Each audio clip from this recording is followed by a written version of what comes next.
Alejandro Magno, el rey de reyes, considerado por muchos historiadores como el conquistador y mandatario más importante de la historia, con relatos tan legendarios como la doma de su caballo Bucéfalo, el ser descendiente de Heracles y Aquiles, la batalla de Gaugamela, el cortar el nudo gordiano, la derrota a los persas, su gran marcha hasta India, el aún sin resolver misterio de su muerte y muchas, pero muchísimas cosas más. Pero, ¿cómo sería la historia de este gran hombre si separamos el mito de la verdad? Yo soy Rafael Peraza y esto es Biografía de Alejandro Magno, los años antes de la conquista de Persia. Alejandro nace en Pela, capital macedonia, el 20 de julio del 356 a.C., hijo de Filipo II y la reina Olimpia. En su juventud, luego de ser educado en matemática, filosofía, oratoria y demás materias del conocimiento, al cumplir 7 años comienza su entrenamiento militar y ético bajo la tutela de Lisímaco de Acarnia, uno de los grandes generales macedonios de la época. 3 inviernos después, a sus 10 años, en medio de una feria, a Filipo II se le presenta un gran caballo de buen tamaño y musculatura. Aunque el rey mostró mucho interés, el vendedor le tuvo que decir la verdad y que hasta día de hoy nadie había podido montar a la bestia, cosa que hizo que el interés de Filipo desapareciera. Total, ¿de qué sirve un gran caballo si es indomable, verdad? Pero, antes de decir que no, Alejandro le pidió a su padre la oportunidad de intentar calmar al corcel y lograr montarlo, y dicho y hecho. Todo el público presente quedó impresionado con semejante acto de control y determinación. El propio Filipo soltó lágrimas de orgullo por su hijo y le dijo: «Hijo mío, debes encontrar un reino lo suficientemente grande para tus ambiciones. Macedonia es muy pequeña para ti». Y como era de esperarse, su padre compró el caballo y Alejandro lo llamó Bucéfalo.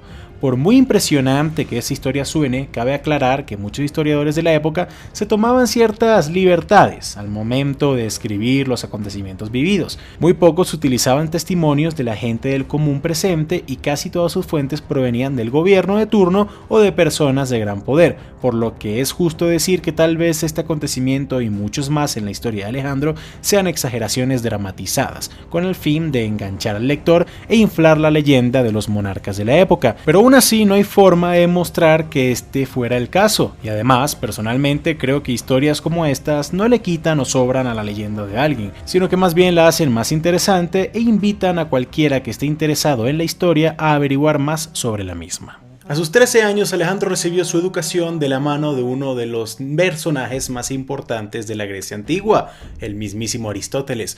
Las materias que veía eran temas bastante variados, como por ejemplo filosofía, arte, lógica, religión, moralidad y muchas cosas más.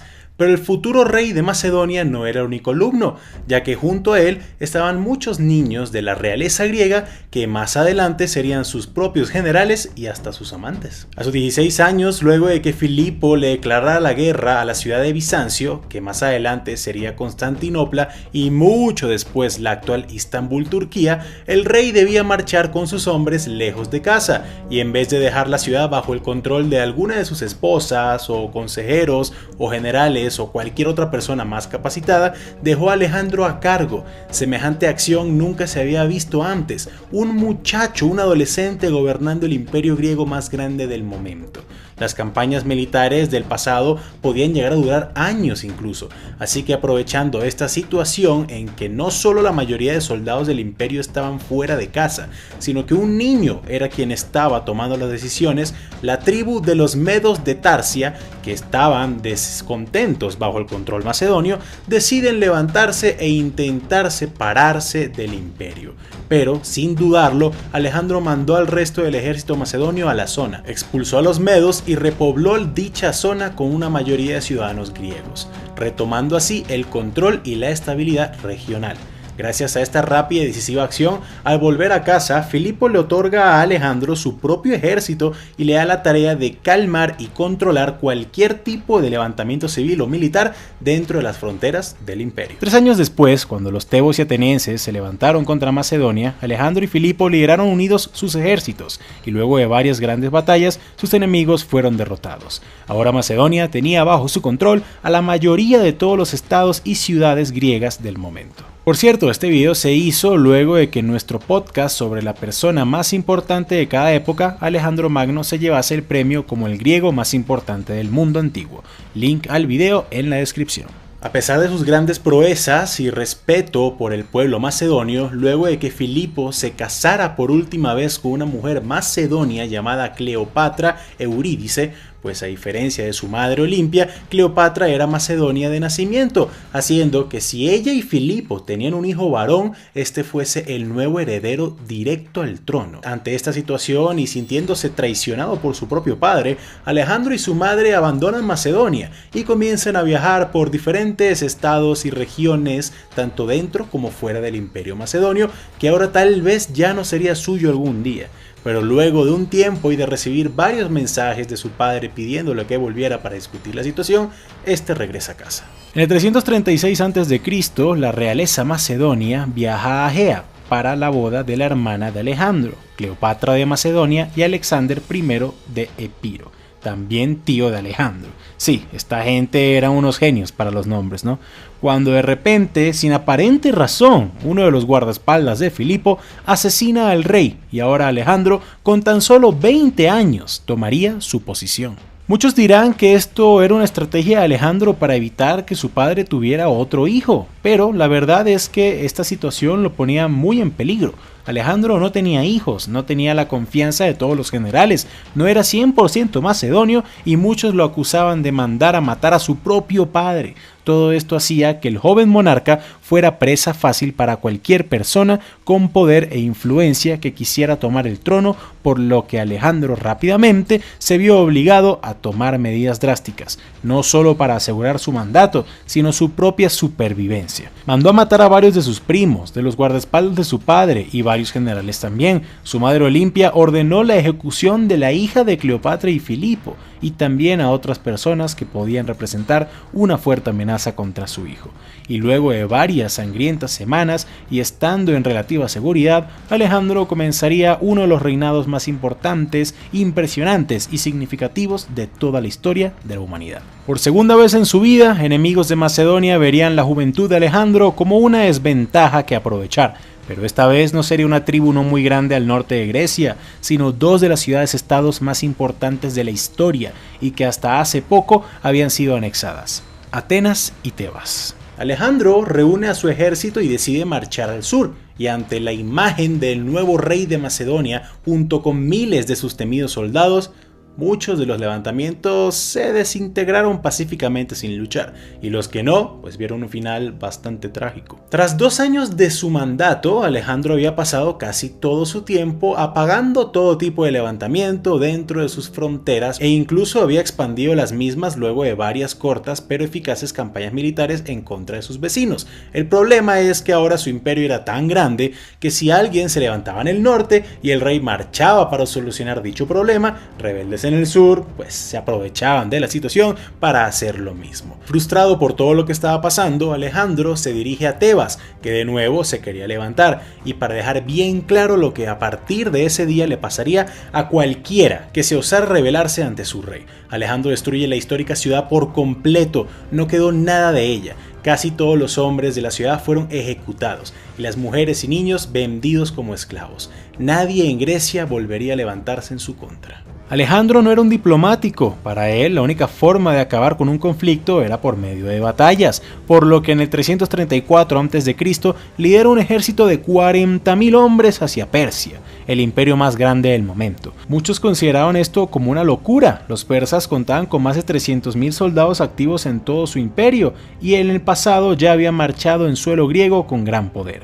Pero Alejandro veía la toma de Persia como un derecho divino. Total, se creía que él tenía la habilidad de hablar con los propios dioses, por lo que esta misión era considerada como una enviada por el mismísimo Zeus. Curiosamente, en las primeras batallas camino a Persia, Alejandro no luchó siempre contra gente de Oriente Medio, sino que en muchas ocasiones eran grandes ejércitos de mercenarios griegos. Incluso en una ocasión, miles de persas y más de 18.000 mercenarios helénicos comandados por Memnón de Rodas, un conocido comandante militar griego al mando de Persia, cosa que conflictuaba al rey macedonio, pues se impusieron a este, pero de nuevo Alejandro saldría victorioso, y al esta vez sus enemigos en su gran mayoría ser compatriotas, el castigo a lo que él veía como traidores a su cultura y sus tierras debía ser severo, por lo que la mitad de los mercenarios capturados fueron ejecutados y la otra mitad vendidos como esclavos para trabajos forzosos. Luego de su victoria contra Memnon, la provincia culturalmente griega bajo el control persa de Lidia,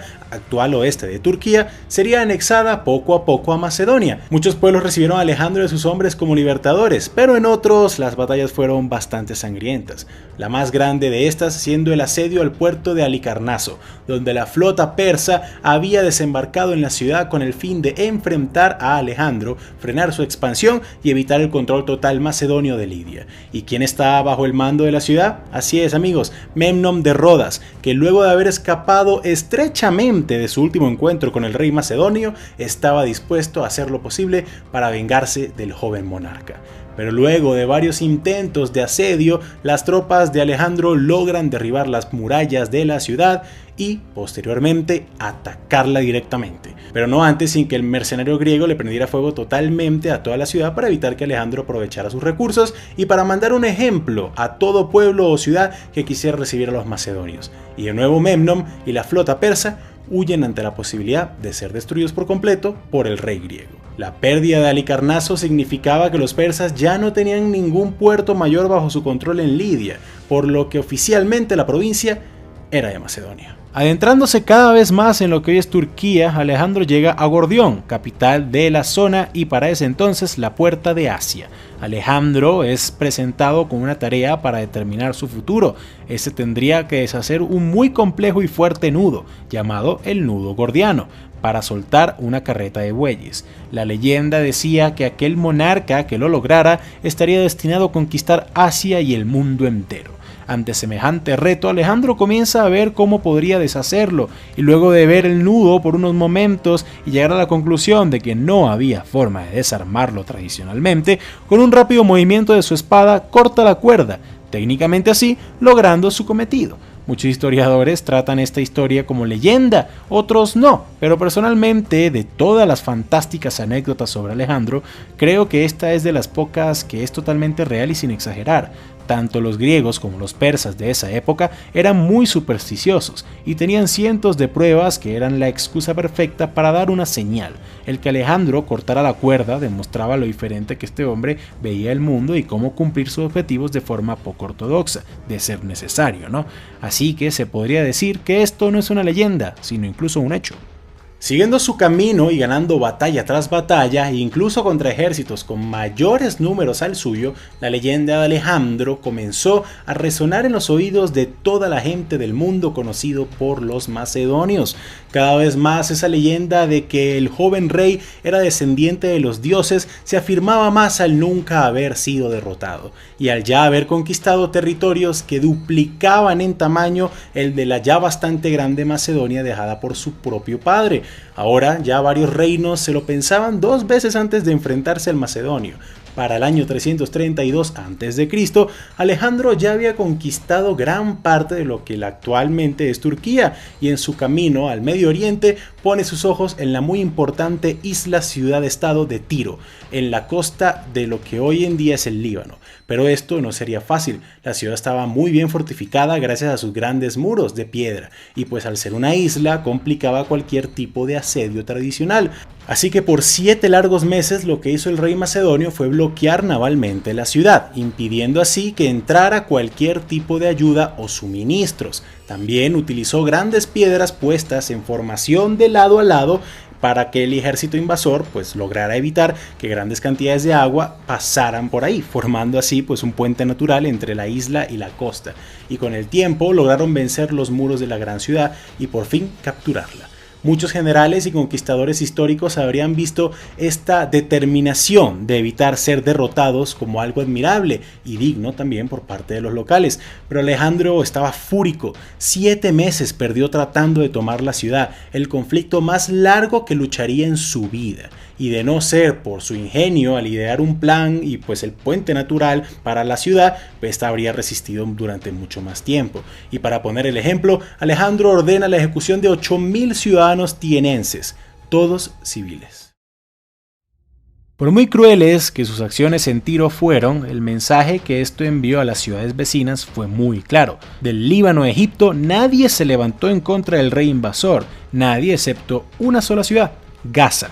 Y tenía sentido. Ubicada en una alta colina y con la punta de sus gruesos muros a más de 10 metros de una base estable de la cual formar una ofensiva, esta ciudad se veía prácticamente impenetrable. Pero esto, más que desalentar al rey macedonio, lo que hizo fue darle ganas de demostrar que él y su misión, entregada por los propios dioses, no sería frenada por nada en el mundo. Luego de varios intentos fallidos, utilizando la gran mayoría de sus hombres, los macedonios logran escalar los muros, derrotar las defensas en este y abrir las puertas de la ciudad. Alejandro había logrado lo imposible, pero a un muy alto costo. En comparación a las pérdidas enemigas, esta fue una de las batallas donde más hombres perdieron los macedonios. Muchos incluso pensaron que hasta el último momento que no podrían abrir las puertas de la ciudad. Pero al final del día, por muchas pérdidas que tuvieran, el rey había logrado cumplir con, según él, su destino. Y claramente la ciudad tendría que pagar por la pérdida de sus hombres. La mayoría de los hombres fueron asesinados y las mujeres y niños condenados a la esclavitud. Un movimiento muy alejandrino. En su paso por Jerusalén, la sagrada ciudad no puso ninguna resistencia ante el rey macedonio, a pesar de tener los suficientes hombres como para poder defenderla eficientemente. Pero si ese hubiese sido el caso, tal vez el futuro de las religiones abrahámicas hubiese sido muy diferente, ¿no? Pero bueno, eso es tema para otro día. Dentro de la ciudad, los gobernantes judíos invitan a Alejandro a conocer el templo de Salomón. Dentro de este se le muestra al rey que, según las sagradas escrituras, un día llegaría a la ciudad un tan poderoso monarca que uniría a todas las tierras en paz. Y contento y viendo la relación con este mensaje de una religión tan diferente con relación a su misión, pues Alejandro declara a Jerusalén como parte de su imperio y los deja seguir teniendo cierto tipo de autonomía, más el derecho de practicar sus creencias sin ningún castigo o impuesto especial. Ahora, los diferentes libros sagrados judíos en efecto hablan de un rey que uniría todas las tierras, pero esto era algo simbólico, no era una profecía. Se podría decir incluso que dicho rey era el propio Dios. Se cree que los judíos utilizaron esta vaguedad para poner contento al rey invasor y evitar ser masacrados, por lo que realmente esta estrategia era más que nada de supervivencia, en vez de una coincidencia divina. Por si su ego no era lo bastante grande ya, al llegar a Egipto los locales hacen algo muy parecido a lo que hicieron los judíos en Jerusalén. Recibieron al rey como un hijo de los dioses y lo proclamaron como libertador de sus tierras, tratándolos tan bien o incluso mejor que a su propio faraón. En la costa norte de Egipto, así como ya había hecho en muchas otras partes, fundó una nueva ciudad en su honor, Alejandría, pero esta sería la que en un futuro se convertiría en la más importante no solo de todas las Alejandrías, sino incluso una joya de África y de la historia como tal. Pero incluso luego de tanto tiempo fuera de casa y cientos de batallas y conquistas que en el pasado se consideraban como imposibles, su mayor reto estaba aún por llegar: la toma de Babilonia, una de las ciudades más importantes del mundo y la capital persa de aquel entonces. En esta, el rey Darío lo estaría esperando con el ejército más grande de la historia hasta ese punto. Tan grande que a día de hoy historiadores no pueden ponerse de acuerdo aún sobre su tamaño real. Algunos dicen que tenían 1 millón de soldados, otros dicen 500.000, pero absolutamente nadie baja por lo menos de unos 100.000.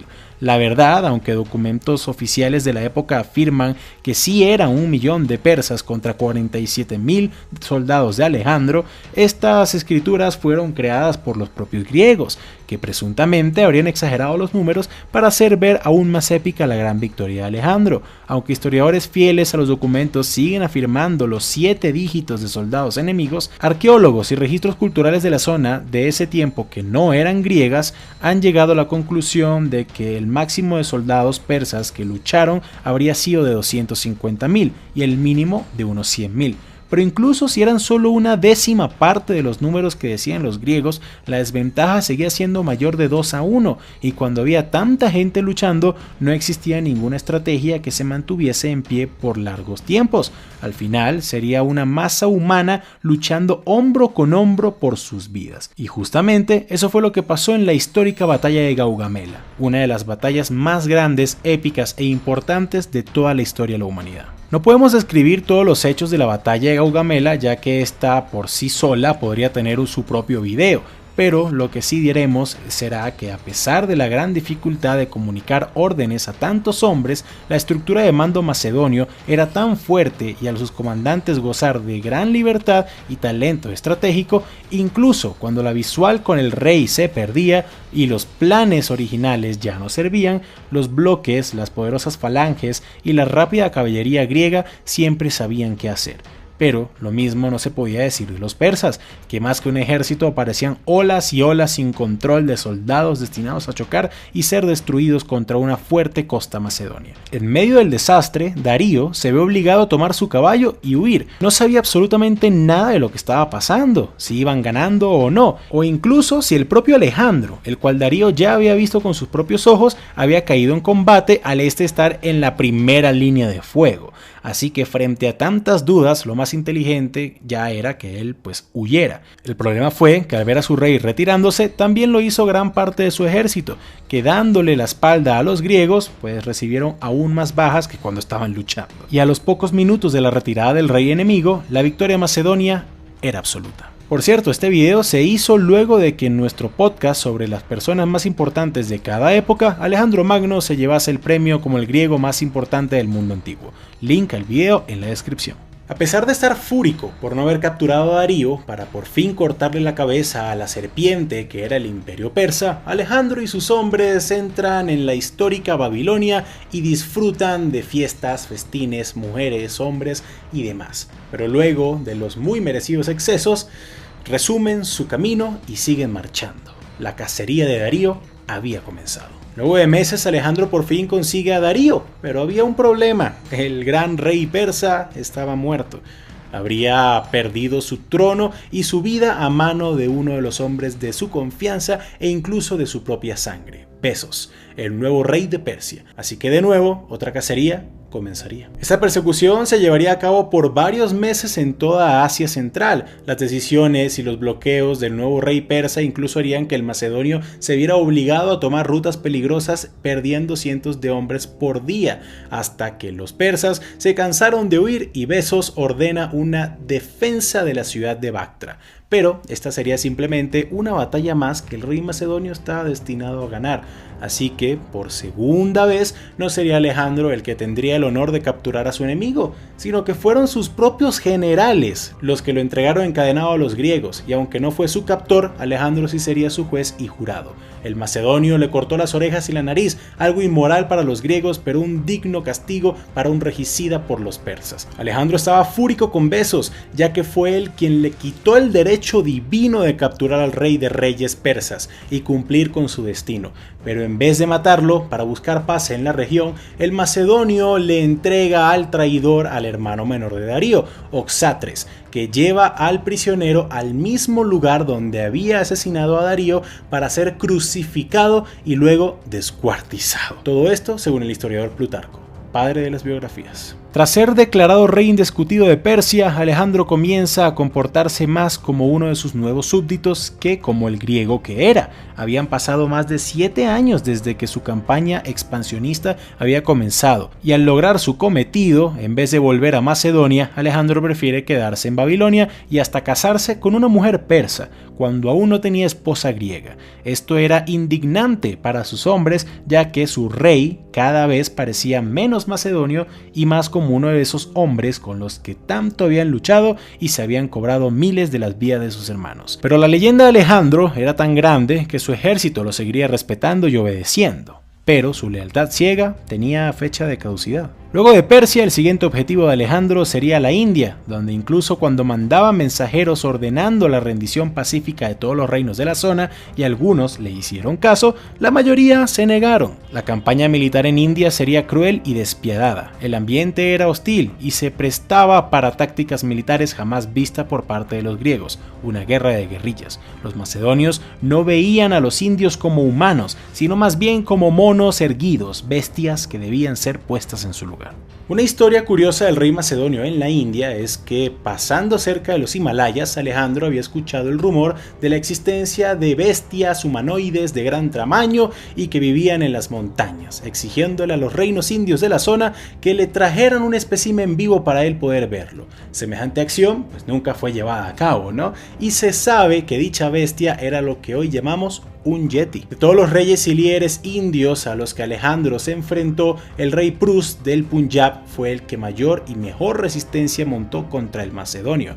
Alejandro quedó tan impresionado que cuando por fin lo derrotó, en vez de castigarlo y dar el ejemplo por medio de lo que yo llamo una alejandrada, como lo había hecho con todos sus enemigos desde que él tenía 16 años, este le perdona la vida a él y a sus hombres, y no solo eso, sino que le ofreció que siguiera mandando en su reino con él como co-rey, primer y único de todos los enemigos que recibiría semejante clemencia y respeto por parte del rey, cosa que de nuevo no fue muy del agrado de sus soldados. Fue debido a la gran resistencia de Porus, el alto número de bajas que tuvieron, la casi certeza de que más reyes como él estarían esperando si seguían avanzando por la India y muchas cosas más, lo que hicieron que casi todos sus generales y la gran mayoría de su propio ejército pues se negara a dar un paso más en la dirección opuesta a casa.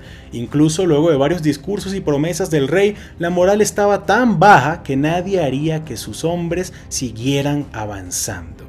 Y con todo el coraje y la frustración del mundo, Alejandro se ve obligado a dar la orden de por fin volver a casa. Pero él no viviría para ver una vez más a su amada Grecia. El camino a casa fue muy duro, meses marchando por todo tipo de ambientes diferentes y aún luchando por más tierras lo complicaron todo. En algunos casos Alejandro ordenaba tomar las rutas más largas y peligrosas, en lo que a día de hoy se cree que era un castigo sutil a sus hombres por negarse a seguir marchando al este. Miles de soldados murieron por enfermedades, calamidades, el propio clima y hasta calmando rebeliones en terrenos que hasta hace nada habían conquistado. Una de las últimas paradas a casa fue Babilonia, la joya de sus conquistas. Aquí Alejandro planeaba enviar las agotadas tropas griegas a casa, reunir un ejército nuevo con persas, indios, egipcios y nuevos reclutas griegos y marchar para Arabia.